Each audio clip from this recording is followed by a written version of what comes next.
What a year. It has been about 10 or 11 months since I posted one of these, and I hope you all give me some grace, because it's been a year. 2020 has definitely been a time where I think all of us are ready to just be done with it. Some of us have lost jobs, some of us have lost loved ones, some of us have lost both, and some of us have been privileged to lose neither. But COVID has still hit a lot of us, and that's been really difficult. And I think 2021, I would like to think the biggest difference for that is that we're all gonna, hug our family and friends closer, and tighter, and at least reach out to them. At least call more and reach out on Facebook more. Like I do think that we're gonna be doing a lot more of that in 2021, which I'm thankful for. But a lot of people, such as myself, actually moved. I'm coming to you from a different building, from a different house. I have a new house. My wife and I bought a house, and that's been probably the more exciting things of the year. Definitely bought a house. You can see my lovely, my pride and joy, as I like to call it, before we have kids. Bookshelf. I'll see here. We got that. Look at that. There's more to it than you can see. So definitely. One of my definitely pride and joy, I guess I could say. And obviously being this is a book review page, so I gotta have the books in the background. I think it would be, I don't think it'd be a good idea if I just, was in a blank white room or something like that. So gotta prove to you guys that I actually know what I'm talking about when I'm reading books and reviewing them. So obviously gotta have that in the background.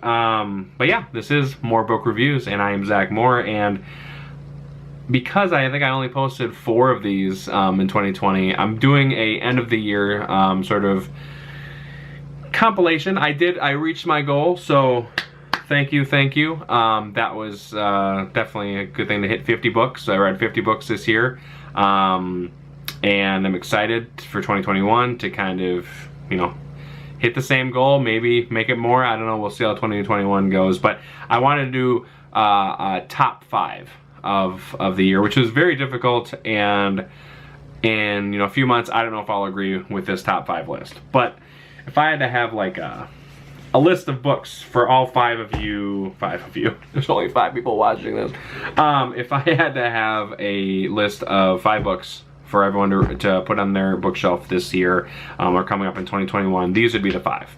So I will start with the ones that I read longer ago, because that'll change my memory a little, or charge my memory a little bit.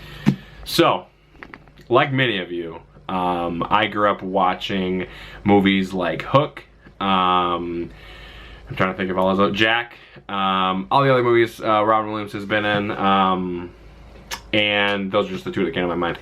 But his biography, simply just titled Robin, it's a bigger one, so if you're not used to the bigger books, it's definitely one that will take a while.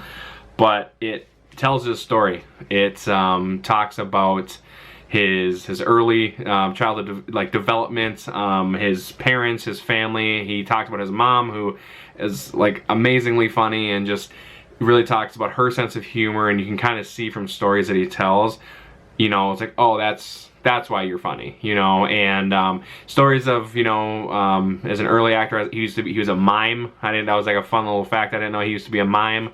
So he tells stories about that, about his improv things that he would do, moving into also his, early acting careers. A lot of movies that we love today of his, he considered, and he would complain about being flops, and maybe back then they were, but those are cult classics. And so it's crazy to me to watch it as a 29-year-old that a movie of his that came out when I was 3 apparently flopped in the box office, but now is one that we all love and cherish as classics, So definitely cool to see that part. But of course, the sad part comes to hear his about his battle with mental illness, and I think it was Lewy body's disease. I think it is and fact check me for that one. But yeah, so it goes into really his struggle with that, and of course ultimately to his suicide. It's just heartbreaking to read. If you're a fan of Robin Williams, definitely I would recommend it. But if you know the story, you know how the book ends, and I think that's definitely a heartbreaking thing going into it, but gotta get it. Seriously, like, I probably will reread this one in 2021. It's so good, and it'll give you a deeper appreciation for Robin Williams, so definitely has to be on that. Other ones here that I read further long ago. Brave New World by Aldous Huxley. This one is, I guess we probably call it a classic now. You probably read it in high school. You probably read it maybe in college. But it's one of those utopian type of stories, and it's crazy to really see a lot of the similarities in the world today. And this isn't even a political statement. You see the crazy, like, things that you'll read and you're like, that's crazy, that would never happen. And then you see similarities that are happening on both sides of the political aisle. Because I've seen people use this book. I've seen people on the left side say that we're living a right-sided world of this, and then I've seen the opposite happening with, you know, right side saying to the left side. So I think this book speaks a lot about that, but also just, oh man, I love science fiction, so it's definitely one of those things that, like, I think I'll just read this in the back of this book. It says, a fantasy of the future that sheds a blazing critical light on the present, considered to be Huxley's most enduring masterpiece. So yeah, I mean, just to go into it, it really goes into a lot about class, like class workers. Like, you've got your alphas, your betas, your gammas, and you know, and they can't really intermingle with each other. They have to kind of play their role. If they're different, if they challenge the status quo, they're ostracized and usually killed. So that's definitely something that it was very cool to read it, and just to, like, the science fiction side of it. So yeah, I don't really this is one of those fictional books, so I don't want to give away too many kind of spoilers. But if you love science fiction, if you kind of just love thinking of the what ifs and things like that, definitely this is a book you gotta get. This one here is going to be The Ruthless Elimination of Hurry by Pastor John Mark Comer, and he's actually written, I've got a few of his books up here. Where are ya? He's written a book called Loveology, Garden City, God Has a Name, and he also wrote a book about anxiety called My Name is Hope. Haven't gotten that one yet. But this one was so timely to read in 2020, because if COVID has done anything for us, it's really almost forced us to slow down. It's forced us to take a step back and, like, really reevaluate our lives, reevaluate, like, okay, wait, am I really in this life just to be, like, to hurry on a job for 50? So you're born, you're hurrying up, you're doing school, you're doing sports, you're doing things like that. You gotta hurry up, you gotta go to college, you gotta hurry up, find a boyfriend, girlfriend, gotta get married, gotta have kids right away, you gotta get a job that at least has a good 401k, has a, you know, good retirement, everything like that. Working that job from 30 to 40 years, hurry, hurry, hurry, rise up the ranks, and then you retire when you're 65 or 70. And then at the end of the day, you can't really hurry because, you know, can't move as fast. Or, you know, the hurrying is, I gotta make sure that all the money is set up that if, you know, when I die, that my kids are gonna be set. It's all of this hurrying, those aren't bad things, but it's all of this hurrying for what? Is really kind of what John Mark Comer goes into, is we have to eliminate our obsession with hurry. And he goes into it, obviously he's a Christian pastor, so he goes into it, a lot of Christian things, but just even less than Christian things, just in general, just life things that we deal with. Like, what is one of the things he says here is, he says, in the language of math, infinite desire minus finite soul equals restlessness. And that sort of gives, like, the heart of the actual book of what he's talking about. If we have all of this, like, desire to hurry on, to do this, like, we feel like we've got so, like a million things that we have to do, but then we're like, wait, like, we're gonna be restless, like, what's gonna happen for this? And just the fact that desire is infinite. It has no limit. No point at which it's ever satisfied. The problem is we are finite. We have all sorts of limits. So the result is restlessness. Like, there's so many things that we want to do. There's so many things that we want to get done in this world. But the thing is, we have, 75 to 80 years, maybe more, on this planet. And there's no way that we can do everything that we want to do. And that makes us restless. And that makes us want to hurry to somehow lie to ourselves and get everything on the planet done. I know how many books there are in the world, and I realize that I'm never going to read all of them. And granted, some of them I don't want to read, I don't really care about. But at the same time, there's still a lot of books that I want to read that I'm like, I don't know if I'll ever be able to read all the ones that I want to read. And that, like, is something in our soul where we don't like that. So anyway, definitely a good one. If you are stuck in a rut of hurry and you just like, I need to calm down, I think I underlined a good amount on this one. I don't do that in every book, but yeah, a lot of underlining. All right, fourth one. It's a pretty popular one this year. Is Can't Hurt Me by David Goggins. So just to kind of, if you've never heard of him, I mean, you gotta watch his Instagram or any YouTube clips. Like, he wouldn't even like the term motivational speaker. Like, he just doesn't like that term. Even like, he's one of those guys that like, the mental fortitude is kind of what he goes into. He talks about how he was a Navy SEAL, he was in the Army, and then he was also, I believe, in the Air Force. So he was in all three, and he was the only man in history to complete the elite training as all three of those. He's actually, one magazine called him the fittest real man in America. So he really talks about his upbringing, which was horrible. An abusive father, a mom that was also abused, so she wasn't really there emotionally for the kids, and really talks about going into school and just like not really caring that much, and then ultimately I think he had to lose like 100-something pounds in like 3 months to join the Navy, I believe it was. Fact check me again. But nonetheless, he did it in like 3 months. And he lost like 100 pounds, and he tells it, now granted, I'll be honest with you, he did not do it in a healthy way, just straight off the bat. I wouldn't recommend what he did to anyone. But his story kind of just says like, there was something that had to be done, I saw that it had to be done, and I did it. I didn't let any excuses get in my way. And I mean, the whole story is kind of about that, about how he pushed through the physical boundaries, whether it was like broken legs or running on broken legs, things like that. It's definitely a very inspiring story.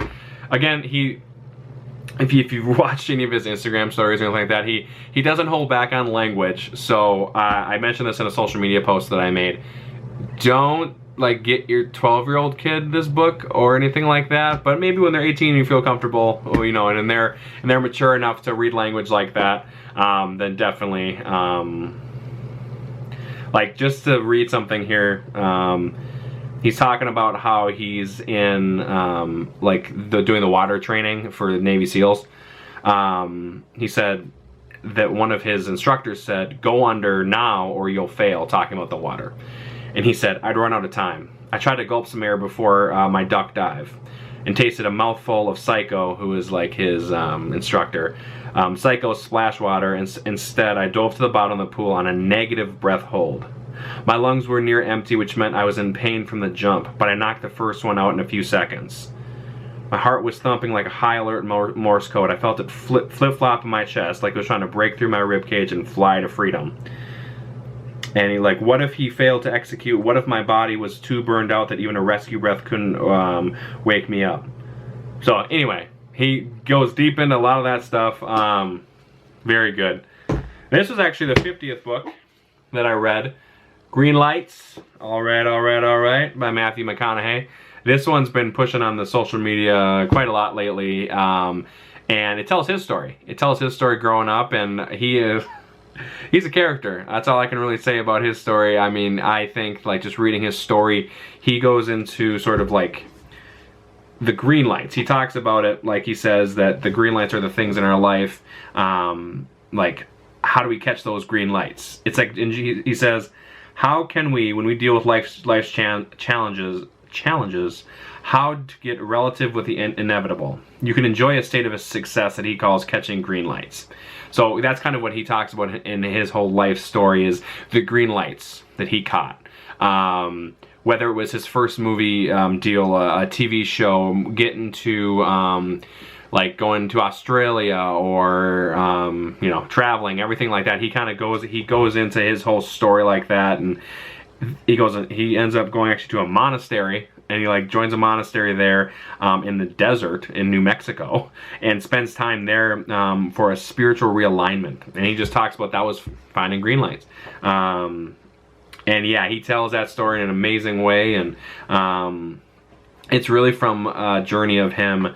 He used to journal all the time, and so really it's just he had all of these journals that he kept over the years, and he basically turned it into this book, and he shares his story with all of that. And yeah, it's very inspiring. And yeah, I read this one, I think, in a day or day and a half.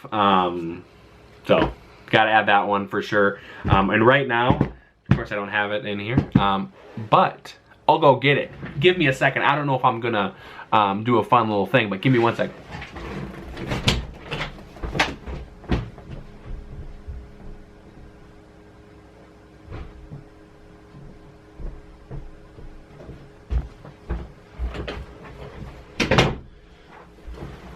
Editing, right? That was edited. No, that was just awkward quiet time. Anyway, this one is called The Rise and Fall of the Third Reich. And that is one of the biggest books that I've ever read. And this... Alright, well, I guess this camera has a limit, I guess, apparently, that I'm finding out. I went over 5 books. Calm down, camera. Anyway. So, The Rise and Fall of the Third Reich is the book that's going to be my first book for 2021. And yeah, it's about 1,200 pages, something like that. It's the most that I've ever read, but slowly but surely chomping at it. But really, I mean, it's kind of intuitive with the title, of course, but basically it talks about the start of one of the probably more horrible things that have happened in the world and history. I mean, a lot of horrible things have happened, but it tells the story of Hitler, his rise, the start of, you know, yeah, just murder and the Holocaust and the war. Like, it goes into all of that, and it's so interesting. It is definitely very insightful and goes into like it kind of has like a biography of Hitler in the beginning, and it's very interesting just to hear about him as a kid, to hear about him as a teenager, because I guess I never think of Hitler as a teenager. You know, you never think like, oh, he was a kid at one time, you know.